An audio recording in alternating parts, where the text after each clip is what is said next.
mauvaise chose. Et il a dit quelque chose avant déportation. kabla kwenda mbutumwa. Il savait que mon déportation. Pendant qu'ils étaient dans la déportation. Qui chante ma promesse vers déportation. Na kulaka sema batenda mbutumwa. Dans ces mauvaises choses-là qui se passaient en Israël, il est déterminé. Toujours dans Ésaïe 55, au verset 7, il leur dit que le méchant abandonne sa voie et l'homme d'iniquité ses pensées, qu'il retourne à l'Éternel, qui aura pitié de lui.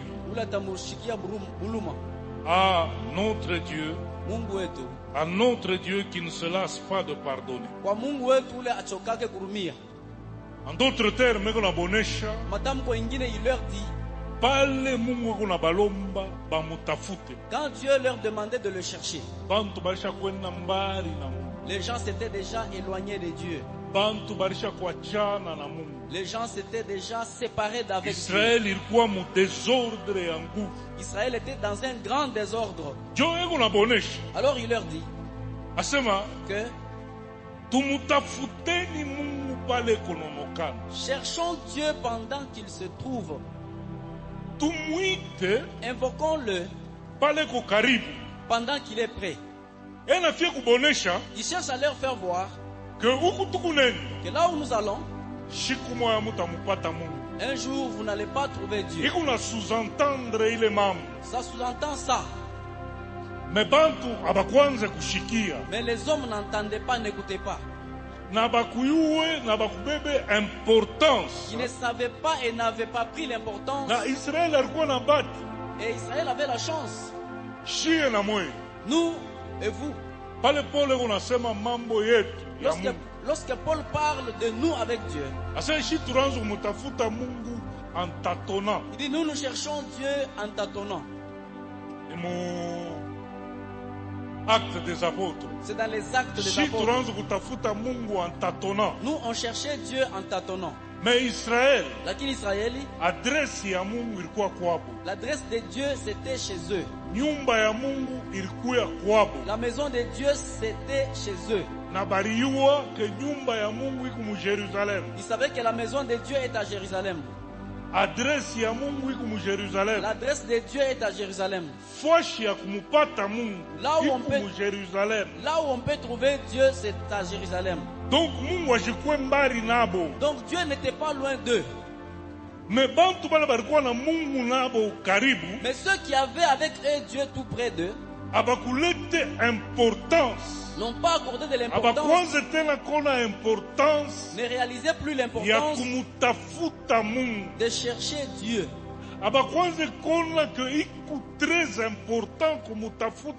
Ils ne réalisaient pas que c'est très important de chercher Dieu.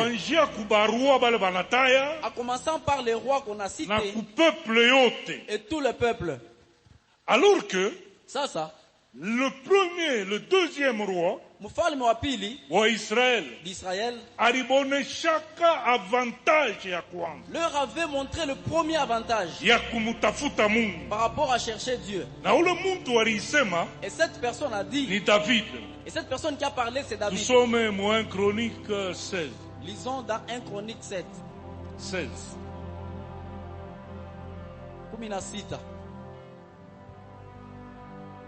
1 Corinthiens 16. Verset 10. Partie à quoi? La première partie. Assez glorifiez-vous de son saint nom. Que le cœur de ceux qui cherchent l'Éternel se réjouisse. Il dit aux gens, tout celui qui cherche Dieu, sa finalité, il va se réjouir. Pour le moment, tu peux chercher, tu penses qu'il n'y a rien. David, dans ses expériences, il a beaucoup travaillé avec Dieu. Il est sanisha kufanya préparatif bio. Pendant qu'il avait déjà fait tous les préparatifs.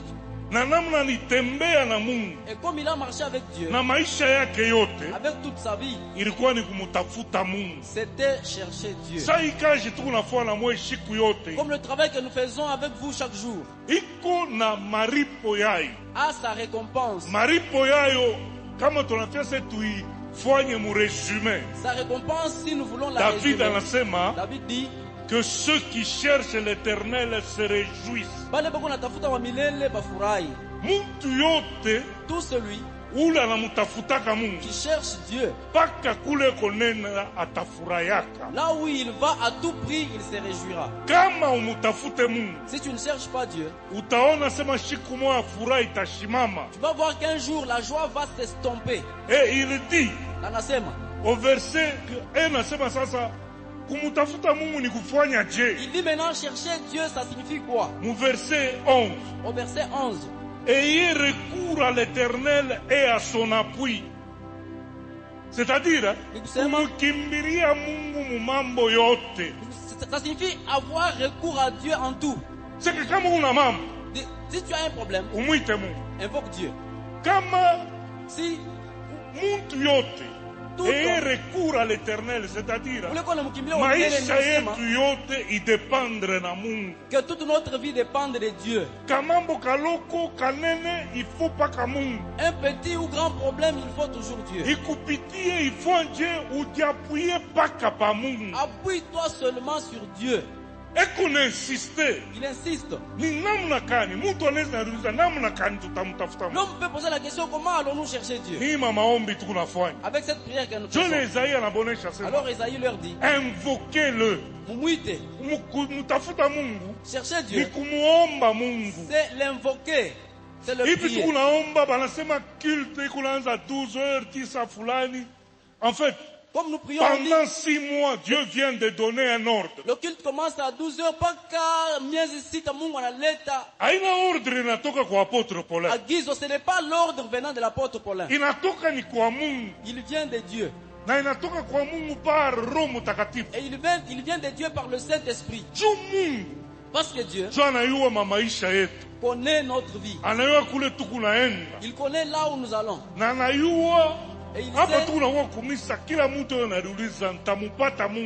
pendant que nous venons à l'église, chacun se pose la question, comment trouverai-je Dieu? En d'autres termes,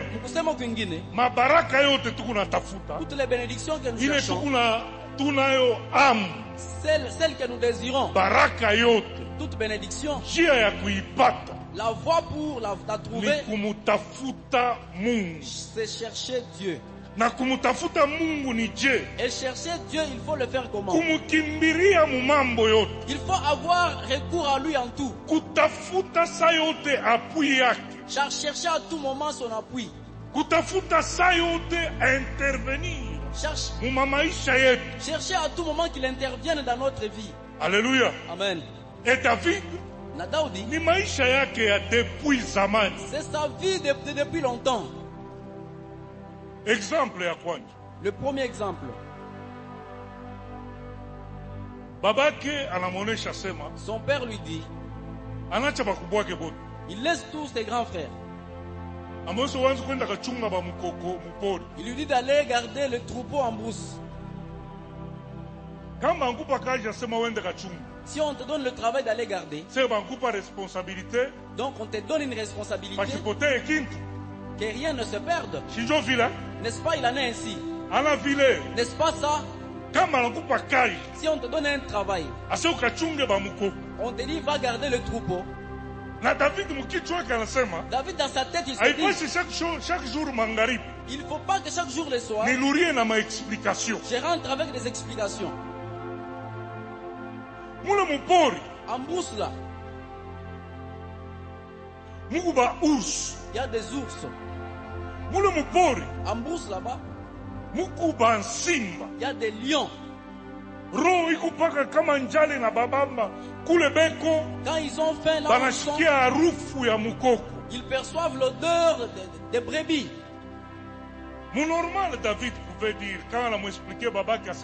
En temps normal, David pouvait trouver que s'il l'expliquait à son père, tu es sorti avec 15 brebis.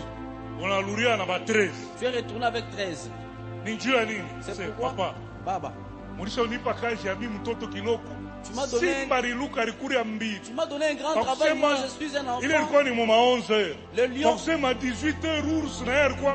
Le lion a sauté sur 2 vers 11h et puis vers le soir, l'ours est venu.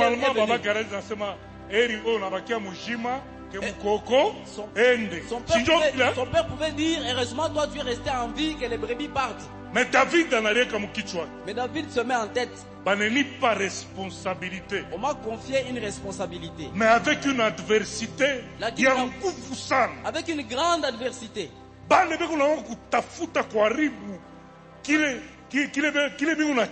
Ceux qui cherchent à détruire ce que je garde, ce sont des bêtes féroces.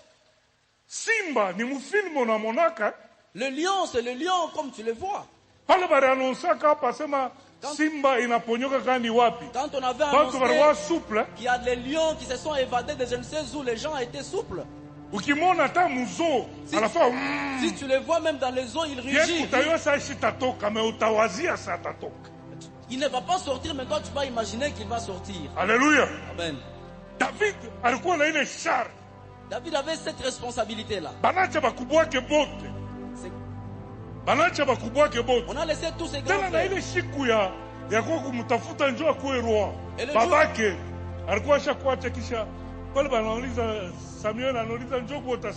Il y a seulement le plus jeune là. Le jour où on le cherchait pour l'endre roi, son père a dit Kuko tout qui en a.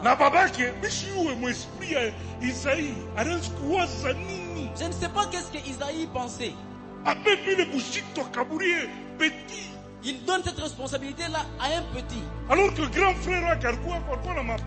Alors que son grand frère était là, il avait des paquets.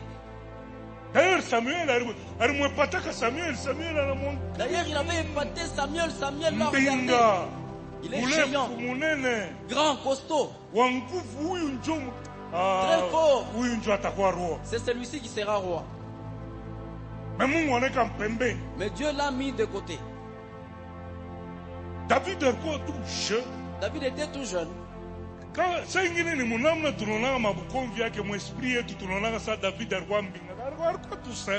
Par rapport à comment nous lisons son histoire, on peut imaginer que David était grand. Son apparence était seulement la beauté. Quand il est sorti, on a vu son visage. Dieu l'a vanté. Il n'a pas vanté pour sa beauté, mais il a vanté par rapport à d'où il vient avec lui. Vous me suivez? On lui a confié cette responsabilité. Comment est-ce que je vais l'assumer? Un jour, s'il y a même 8 lions et ours, il peut retourner sans rien. Et ils vont recommencer le travail à zéro. David a dit, moi, je vais chercher Yulu Yayote. Au-dessus de tout Kukumu. Na Yulu Yayote, il y a Dieu. Alléluia. Amen. Ce jour-là, il expliquait. Il expliquait Goliath. C'est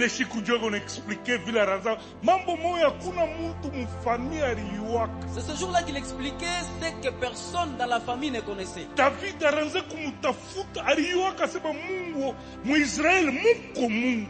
savait qu'en Israël il y a Dieu et il le cherchait. C'est pourquoi il explique ses expériences avec Dieu. Il dit que le cœur de ceux qui cherchent l'Éternel se réjouisse et recourt à l'Éternel. Lui a eu recours à Dieu. Son père le voyait. S'il rentre, s'il est sorti avec 20 brebis, il retourne avec 24 parce qu'il y en a celles qui ont mis bas. Il ne retournait pas avec des pertes. Il retournait avec toutes les brebis. Son recours à Dieu a produit quoi? Frères et sœurs, est-ce que tu vois comment le lion capture la proie. Est-ce que vous avez déjà vu comment le lion capture la proie? Mais David dit il a un bâton. Il est sans Simba na fungula men. Pendant combien de secondes? Pendant que le lion ouvre la gueule. Pour qu'il ouvre et qu'il écrase. Combien de secondes? Il se passe combien de secondes? Mais David coulait. Mais David là où il est, rapidité. Il avait la rapidité de sortir de là qu'il était. La gueule du lion lui-même dit, j'enlève la brebis d'entre les dents. Je ne sais pas si vous vous imaginez. Est-ce que rapidité Thompson na mifupa ni combien de secondes? D'abord, toi, quand tu manges les Thompson, là, la rapidité de tes dents pour écraser, c'est combien de secondes? Il y a un problème qui est là. Comment il faut parler? Distance entre David et la brebis. Le lion a déjà entre mains. Le lion a déjà mis la brebis entre ses dents. Il est versé où là? Vous avez ce verset là. David dit à Saoul, ton serviteur faisait paître les brebis de son père. Et quand un lion ou un ours venait à enlever une du troupeau, je courais après lui. Banasema venait de faire quoi? Venait de faire quoi? Est-ce que Simba na fanya sampushi anabambaka campagne mbele na kavinya na kati? Est-ce que le lion fait comme le chat qui capture d'abord le rat et l'écrase et le laisse? Le lion prend définitivement. Mais David dit, je courais après lui. Je le frappais. Et j'arrachais la brebis de quoi? Hein? De sa gueule. Qui était déjà entre mes noms. La brebis était déjà entre les dents. Et s'il s'est dressé contre moi, je le saisissais par la gorge. C'est la gorge d'un poulet. D'un poulet hybride ou quoi? Alléluia. Amen. C'est la gorge d'un poulet hybride ou quoi? D'un cafard ou quoi? C'est la gorge de l'ours. Soit voilà. As-tu déjà vu les griffes de l'ours? S'il te griffe une fois, le ventre s'ouvre. S'il te griffe, la tête saute. Mais regarde, la première des choses, d'abord la force. Il peut dire que le lion la dévore, et qu'il me laisse en vie. Je vais expliquer ça à papa. Et David a dit non. Certaines personnes diront qu'il a touché au gris. N'est-ce pas ça? N'est-ce ça? Mais David n'a pas touché au gris. Il a regardé sa responsabilité. Exerce mes mains au combat. Quelque part il dit exerce mes mains au combat. C'est-à-dire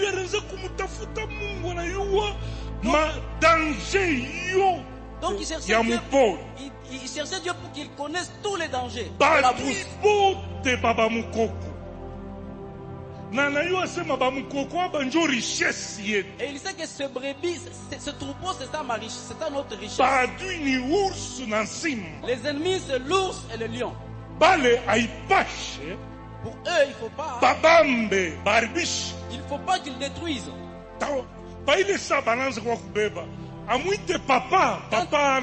Quand les lions venaient pour dévorer, est-ce qu'il va appeler papa? Papa est absent. Grand frère il appelle le grand frère, ils sont au combat. Il va appeler qui? Il va appeler celui qui est toujours Alléluia. prêt. Amen. Il va appeler celui qui est toujours présent. Et celui qui est tout près de chacun, c'est Dieu. Alléluia. Amen.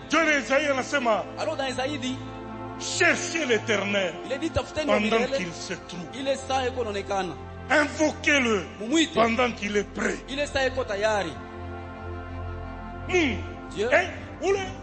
Baba kwaneza kwa mbari. Ton père peut être loin. Nana neza kwa mbari. Qui que ce soit, il peut être loin. Mais Dieu, il est toujours là, présent. Alléluia. Amen. Dans tout ce qui nous arrive, Dieu est toujours présent. Il est toujours prêt. Même nous, quand on cherchait en tâtonnant, les nations le cherchassent en tâtonnant, bien qu'il ne soit pas loin d'eux.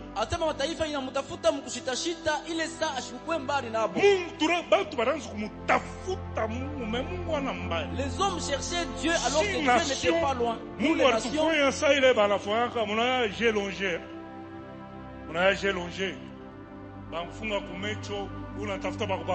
on te bande au niveau de Dieu. Ah, génération connectée. Pas téléphone, j'ai logé. Seulement le téléphone, vous ne connaissez pas.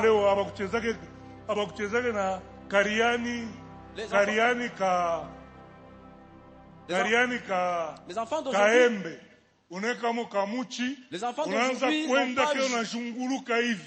d'aujourd'hui, n'ont pas joué avec cette feuille de manguier. On met un petit bâton et tu circules avec ça. Tu vois l'enfant de racheter comme ça, il pleure pour le téléphone. Bon. Mais il ne connaît pas ce jeu. Est-ce que vous les connaissez? Hein?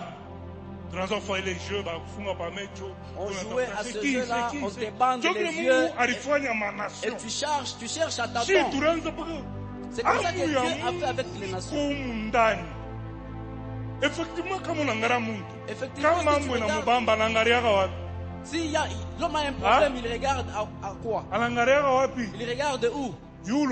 Au-dessus, hein? C'est comme s'il y a un code à nous qui dit à chacun, mais tu dépends d'un Dieu qui est au ciel. Tu es humain ou connais lequel na Mungu le ko mbinguni. Utaona hata mafilme manini utaona mtu na mpagano mambo inampika nguvu analia nini? Mon Dieu. Tu peux voir même un païen dès qu'il a un problème, il crie Mungu wangu. Mais anashimamia pale ashitafute kuyua kumutafuta Mungu. Mais il s'arrête par là, il ne cherche pas à chercher Dieu. Shie na moyo bali tufunika kavi. Vous et nous, mais Israël, mais Israël, Dieu était en lui. L'adresse de Dieu, c'était auprès d'eux. Son arche était là, présent. Dieu était présent. Rappelez-vous, dans Yaouza, David a fait ce qu'il avait fait. Dans sa joie, il prend l'arche et la met sur le char. Vous vous souvenez de cette histoire ou pas? Vous vous rappelez cette histoire ou non? Sur le chariot. Alors que Dieu était près d'eux là. Chariot de fois ça il que arche